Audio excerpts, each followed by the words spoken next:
For now, I'd like to invite my colleagues, Trustees Lee and Pei, to share their remarks.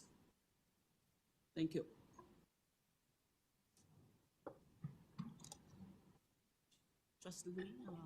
Madam Chair, with your permission, may I begin my segment?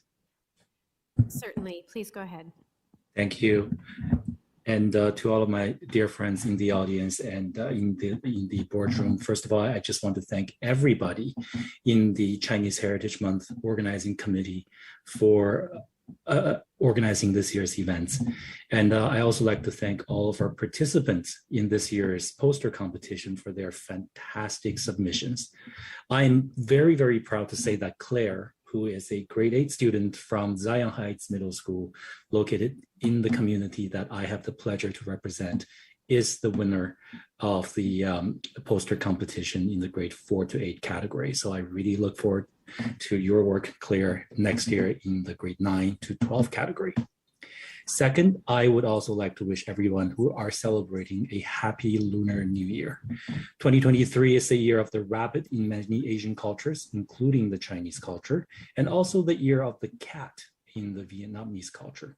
I hope this new year brings prosperity and good health to all of you and your family members. Now, last but not least, I just want to mention that this year marks the 100th anniversary of the Chinese Exclusion Act. And this act was designed to eliminate those of Chinese descent from the Canadian society, either through prohibition of most forms of immigration or the prevention of procreation of other natural-born Chinese Canadians through forced separation of spouses. Now, our wonderful staff at the TDSB has created a very educational slideshow to outline the history of Chinese immigration to Canada and the sufferings that those of Chinese descent had experienced under the Chinese Exclusion Act. And with your indulgence, I would like to just briefly present some of the highlights. So staff, if you can please flip to slide 2 of the deck. I would say that the first Chinese Canadians arrived in Canada as gold miners. They were allowed to work in gold mines because they were low cost, they were low maintenance, and they did not have the social foundation to demand for safe working conditions or equal rights. After the gold rush was over, if we can flip to page 4, Chinese Canadians were put to work to build the Canadian Pacific Railway for much of the same reasons.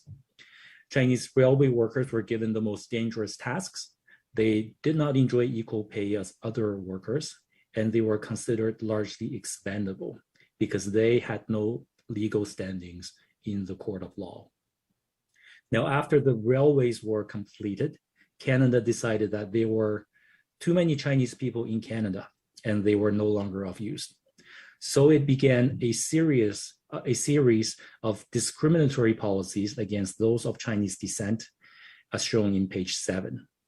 These policies reached its final scale in 1923 through the passing of the Chinese Exclusion Act. The goal of this act was to deter the arrival of any additional Chinese people through restrictive immigration policies, prevent the birth of additional Chinese children in Canada through forced separation of spouses, and encouraging any existing Chinese Canadians to return to China through endorsement of unequal, inequitable, and very largely hostile social environments. If we flip to page 12, we will see that between 1923 and 1947, only 50 Chinese immigrants entered Canada, and many, many others have left.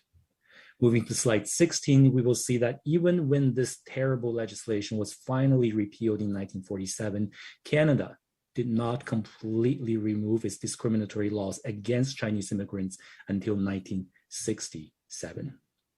But since the repeal of the Chinese Exclusion Act in 1947, Chinese Canadians have thrived on this land. In 1957, Canada elected Douglas John to be its first member of Parliament of Chinese descent. The Chinese Canadian National Council was created in 1980 to advocate for the well-being of the Chinese community.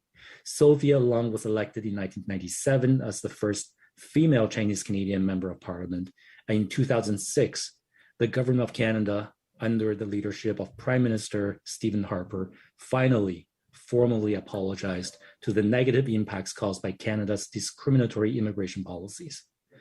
If we can please go to slide 22.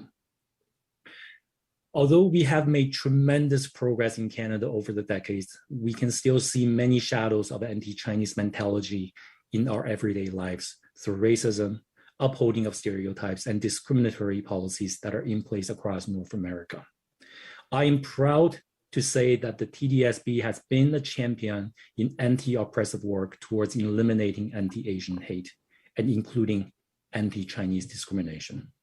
Most notably through the creation of our professional learning course on anti-Asian racism that was implemented.